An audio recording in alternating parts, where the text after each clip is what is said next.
pour cette recette de brownies, courgettes, chocolat, je vous répète les ingrédients. Il vous faut 200 g de chocolat noir, de préférence noir. Si vous voulez faire avec du chocolat au lait, c'est possible, mais ça va être beaucoup plus sucré, donc dans ces cas-là, il ne faudra pas mettre de sucre après. 200 g de courgettes qu'on va venir râper très finement, 4 œufs, 50 g de fécule de pommes de terre, 40 g de sucre de coco et facultatif 60 g de noix de pécan. Donc là, en premier, vous mettez le four à préchauffer à 180 degrés, puis ensuite vous allez mettre le chocolat à fondre au bain-marie, c'est-à-dire que vous le mettez dans un saladier, dans un bol, vous faites chauffer de l'eau, vous mettez à tremper et ça va fondre en respectant le chocolat et en évitant d'utiliser le micro-ondes. Et pour ceux qui auraient le vétaliseur, pareil, si vous avez l'eau qui est chaude, qui est en train de chauffer, vous mettez dans une petite céramique et vous le laissez fondre au bain-marie. Donc là, on va râper la courgette. 200 g de courgette, en fait, ça correspond à une petite courgette, tout simplement. Le conseil que je vous donne, si en plus il y a des enfants à la maison, vous allez venir la râper, la courgette. Alors oui, dommage si elle est bio, mais ça va éviter qu'il y ait des petits morceaux verts dans le gâteau. Après, si vous avez des grands enfants ou si c'est que pour les adultes, vous n'êtes pas obligé de la râper. Donc moi, je ne la râpe pas. Bien sûr, vous me la rincez, vous la lavez et on va venir la râper. Donc pour ceux qui ont la mandoline de chez Borner, moi j'utilise celle-ci. Elle va venir râper très finement la courgette. Et c'est parti. Vous pouvez utiliser un robot si vous avez un robot lame S. Ceux qui ont le Thermomix, je crois qu'il y en a qui ont le Thermomix, vous passez au Thermomix. Le but c'est de la râper le plus finement possible.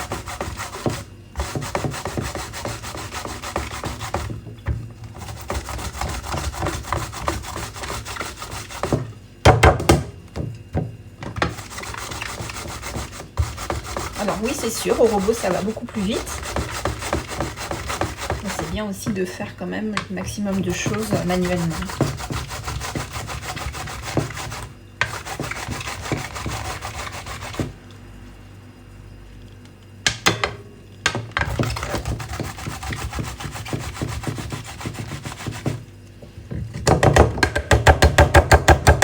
Quand tout le monde est prêt, vous m'envoyez un petit pouce.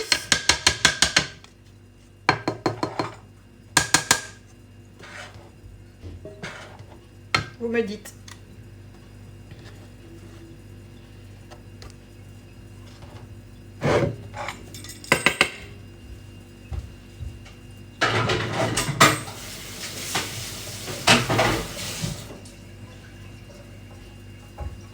Est-ce que tout le monde a pu râper la courgette?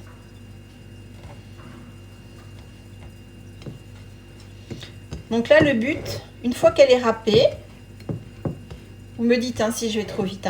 Une fois qu'elle est râpée, il va falloir venir la presser avec les mains au-dessus de l'évier, dans une passoire, pour faire sortir toute l'eau. Donc moi, je vais à l'évier et je reviens tout de suite. Donc quand vous avez terminé de râper la courgette, très finement, vous allez venir presser. Regardez, vous voyez, il y a de l'eau qui coule. Donc au-dessus d'une passoire, dans l'évier, le but, c'est vraiment d'éliminer toute l'eau.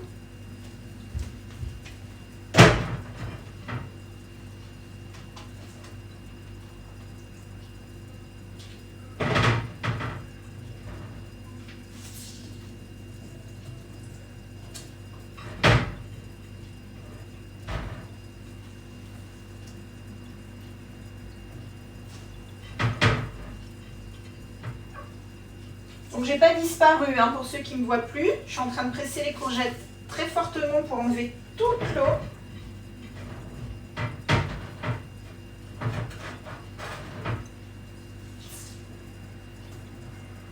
Faites-le plusieurs fois.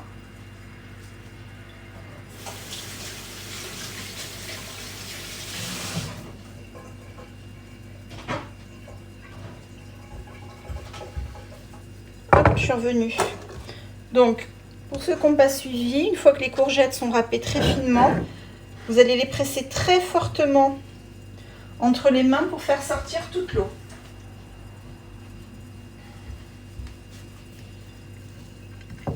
Et vous me dites quand c'est bon.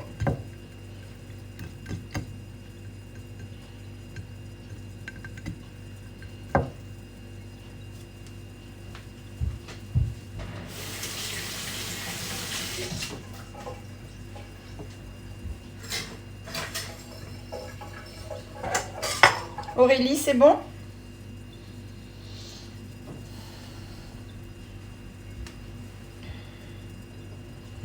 Donc une fois que vous avez fait bien sortir toute l'eau des courgettes, vous allez prendre un saladier et on va venir casser les œufs. Attention, on ne garde que les jaunes dans le saladier. Les blancs, vous les mettez de côté puisqu'on va monter les blancs en neige ensuite.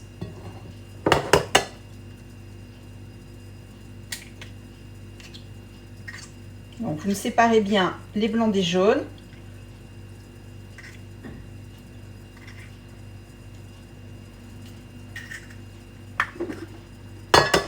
Si je vais trop vite, la guinguette. J'ai raté une étape. Tu râpes la courgette en premier. Oui, la guinguette. Il faut la râper très très finement. Le plus finement possible. Et ensuite, quand elle est râpée, tu viens vraiment la presser entre tes mains pour faire sortir toute l'eau.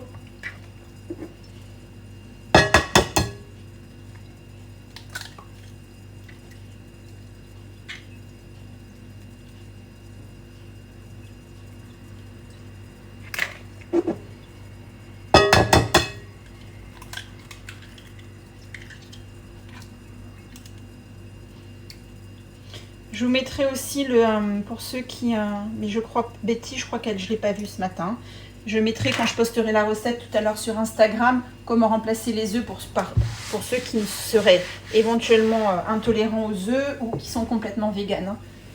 Je vous l'avais dit la dernière fois, on peut remplacer par de la compote, par des petites graines de chia, enfin par des œufs de chia, et je vous remettrai exactement comment faire.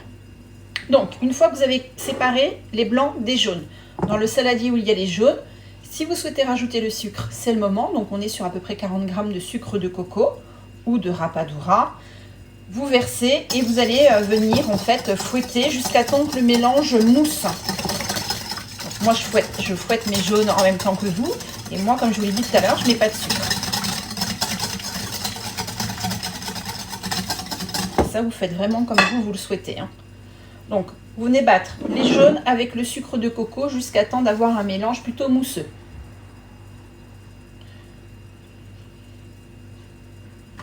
Si je vais trop vite, vous me le dites. Une fois que le mélange mousse, vous allez venir rajouter la courgette.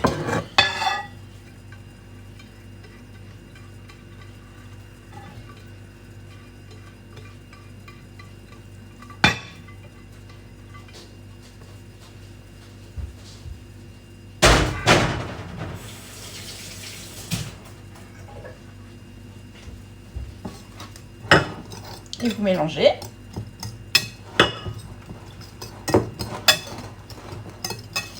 On va venir ensuite ajouter les 50 g de fécule de pommes de terre. Attention, quand vous mettez la fécule, c'est super volatile, hein, donc pour éviter d'en mettre partout, vous le versez le plus bas possible.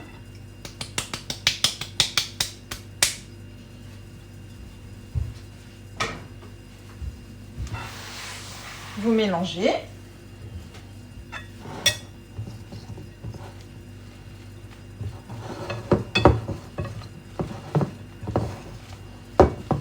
Là, on va venir mettre le chocolat, qui normalement est fondu maintenant au bain-marie.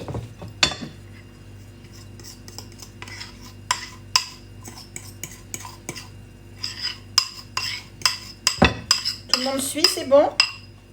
Vous me dites hein, si ça va trop vite.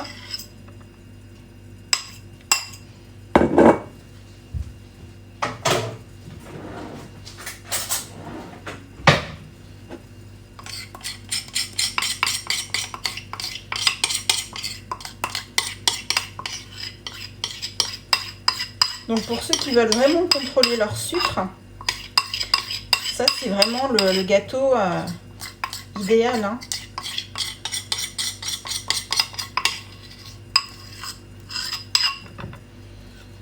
Hop, c'est bon pour tout le monde? Je peux lécher le bol, vas-y fais-toi plaisir. Alors je sais pas si c'est Alex ou Yves.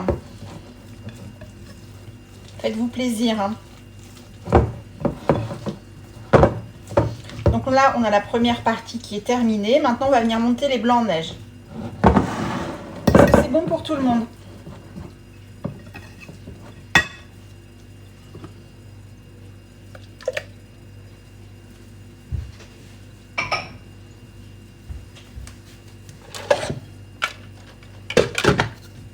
Moi, je mets le blanc en neige. Hop. Allez, Alex.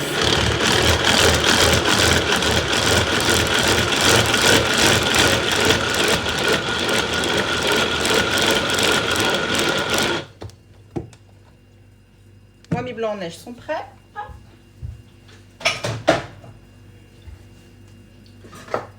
Donc, on va venir incorporer les blancs en neige dans le premier mélange où on a mis les œufs, le sucre, les courgettes, le chocolat et la fécule de pomme de terre. On va éviter de venir brusquer ce qu'on appelle l'appareil, le mélange. Donc, on va y aller en plusieurs étapes. On incorpore un tout petit peu des blancs en neige. Et on ne va pas venir avec le fouet, on va venir en fait soulever à chaque fois pour éviter de brusquer la pâte. J'ai réussi à allumer mon four seulement. Ah, bah, c'est pas grave, maintenant que le four est en train de préchauffer. Alors je reconnais pas le pseudo. Hein. Est-ce qu'il y a besoin que je répète depuis le début? Dites-moi. Mais c'est super simple. Hein.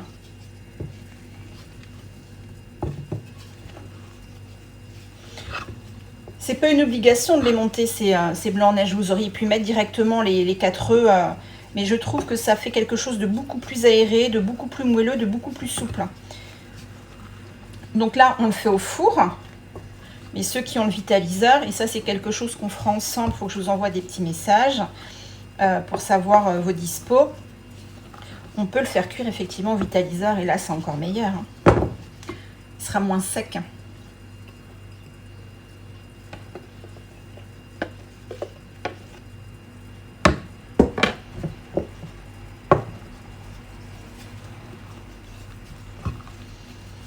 Est-ce que c'est bon pour tout le monde?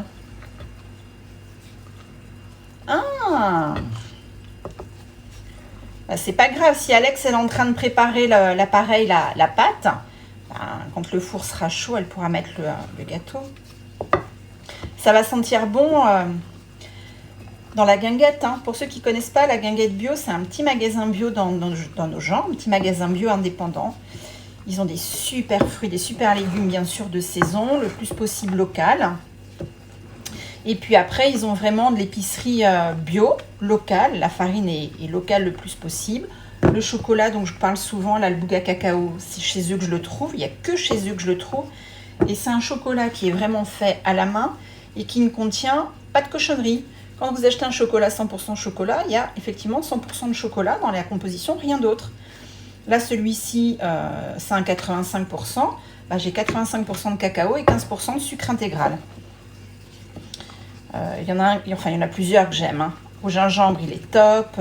Celui avec les baies roses et le thym, il est génial aussi. Et ils ont du beurre de cacao. Pour ceux qui habitent pas très loin, qui voudraient travailler du beurre de cacao, ils en ont. Donc moi, je l'ai fait en 3 fois. Vous pouvez le faire en 3-4 fois. Hein. Mais vous y allez vraiment doucement, doucement, doucement. Vous ne mélangez pas au fouet, hein, vous évitez. Hein.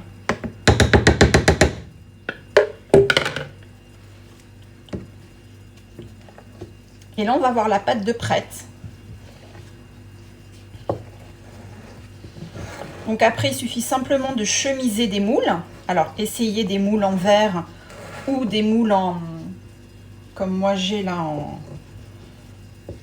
J'ai perdu le nom. Bon, vous allez comprendre tout de suite quand je vais vous les montrer.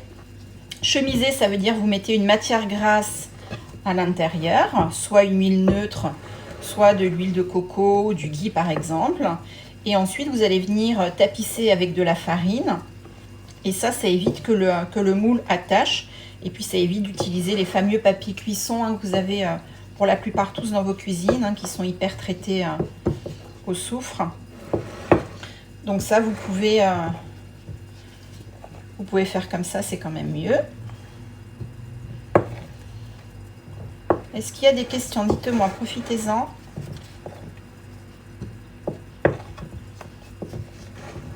Bon, une fois que la pâte elle a bien été mélangée avec les blancs en neige, on va pouvoir verser dans les moules. Est-ce que pour ceux qui faisaient en même temps que moi, tout est OK? Dites-moi.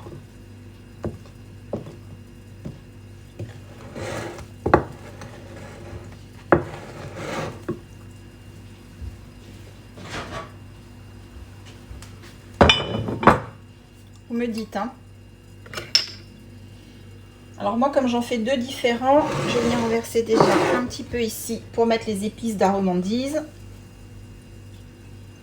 On dirait presque une mousse au chocolat.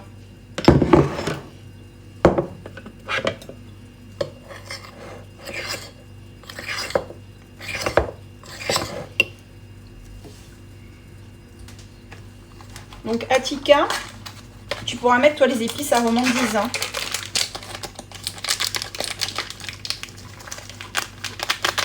Alors pour ceux qui ne connaissent pas, c'est des épices. Toutes leurs épices sont super.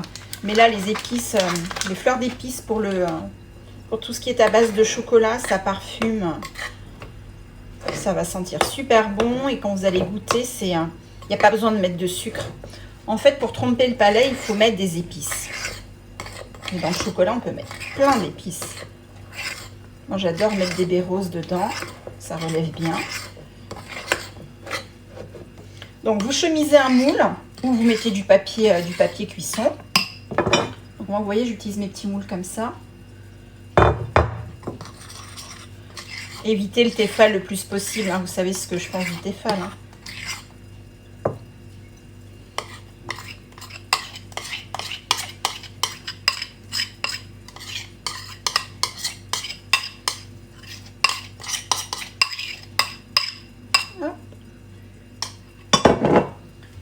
Je vais venir décorer.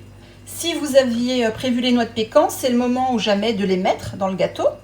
Parce que pour certains, le brownie, c'est obligatoirement avec des noix de pécan.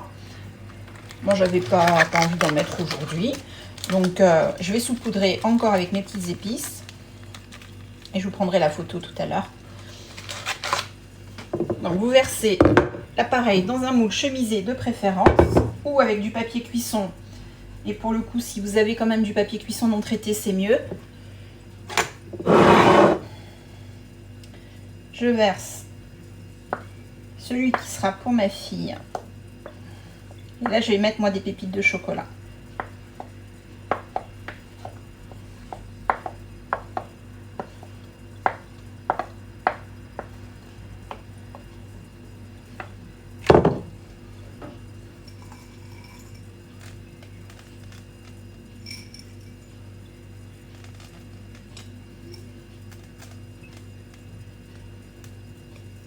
Hop. Voilà, c'est fait. Est-ce que c'est bon pour ceux qui ont fait en même temps que moi? Dites-moi.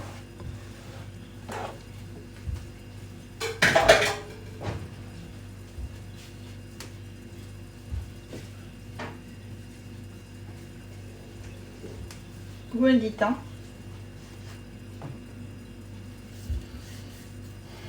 Il n'y a plus qu'à mettre au four. Donc là, on va enfourner pour 25-30 minutes en fonction des fours que vous avez. Moi, il est à chaleur tournante, donc 25 minutes, ça devrait suffire. Autrement, vous trempez la pointe du couteau et si la pointe ressort sèche, c'est que c'est bon signe. Et là, vous pouvez sortir. Vous attendez qu'il refroidisse pour pouvoir le déguster.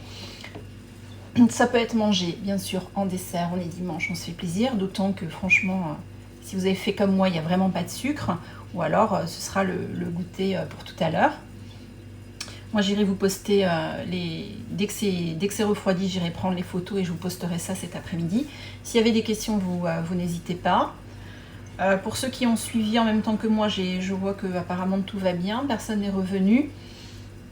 Donc, c'est vraiment un dessert 100% plaisir, zéro culpabilité, puisque c'est vraiment que des aliments sains, bio, et avec pas de sucre ou alors très peu de sucre pour ceux qui ont mis les 40 grammes de sucre de coco. On est sur un index glycémique bas, hein, donc faites-vous plaisir. On peut continuer à manger sainement, bien sûr, tout en se faisant plaisir.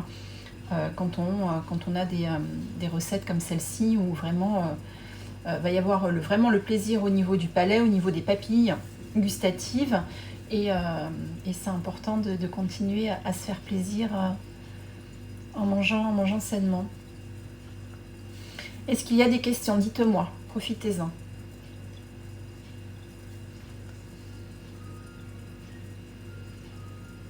Pas de questions?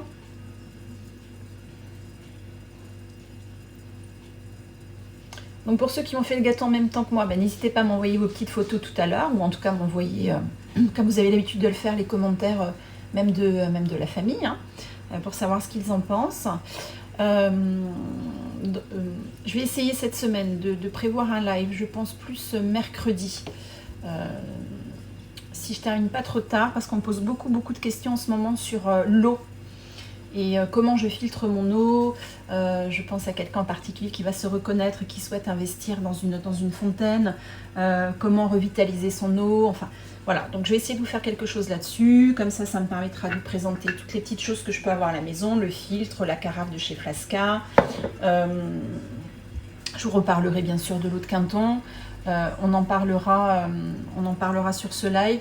Si vraiment je rentre tard, je ferai la vidéo et je vous la posterai directement sur YouTube et je vous en informerai. Et puis pour ceux qui voudront voir la vidéo en direct, ils pourront, hein, mais je rentre plutôt tard en ce moment. Qui a loupé quoi? La guinguette. Ah, le sucre de coco, 40 grammes. Mais c'est pas obligatoire. Les 40 grammes, c'est pour ceux qui auraient peur que ce soit pas assez sucré. Mais autrement, oui, 40 grammes. Je dirais même 30, c'est largement suffisant. Mais j'ai toujours... je vous en mets toujours un tout petit peu plus pour éviter de vous brusquer quand vous débutez dans cette cuisine avec beaucoup moins de sucre.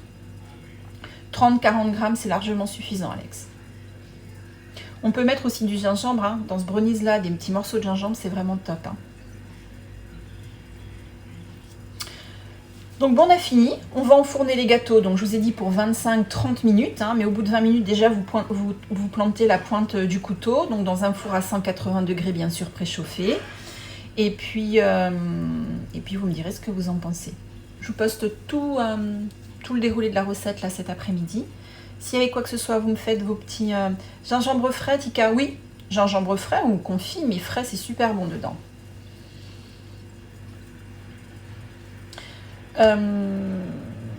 S'il y avait quoi que ce soit d'ici là, vous me faites des petits messages en privé. Normalement, j'ai pas de retard dans mes réponses. Et pour ceux qui attendent des retours par mail, je vais m'en occuper dans l'après-midi, en tout cas dans la soirée. Je vous souhaite à tous un très bon dimanche, de bonnes vacances. Pour ceux qui sont déjà en bord de mer, je sais qu'il y en a déjà certains qui m'ont envoyé des petites photos. Donc profitez. On essaye de se retrouver mercredi soir pour le live sur l'eau. Et de toute façon, on se retrouvera dimanche prochain à 11h30 pour une nouvelle recette. Attends, courgettes vertes uniquement. 200 g de courgettes, Alex, c'est une petite courgette. Donc tu prends de la verte ou de la jaune, hein, peu importe, hein, on s'en fiche. Hein. Tu fais comme tu veux, du moment que ce soit de la courgette. Ne mets pas de l'aubergine. Hein. Allez, je vous souhaite tous un bon dimanche. Alex, si tu as des soucis, tu me fais un petit message. De la farine, pourquoi pas? Non, moi, il n'y a pas de farine là, à Tika. Hein. On est vraiment sur de la fécule de pommes de terre. Hein. Ok? Allez, je vous souhaite tous un bon dimanche. Profitez bien et comme je vous dis toujours avant de vous quitter, n'attendez pas pour prendre votre santé en main. À bientôt. Bye bye.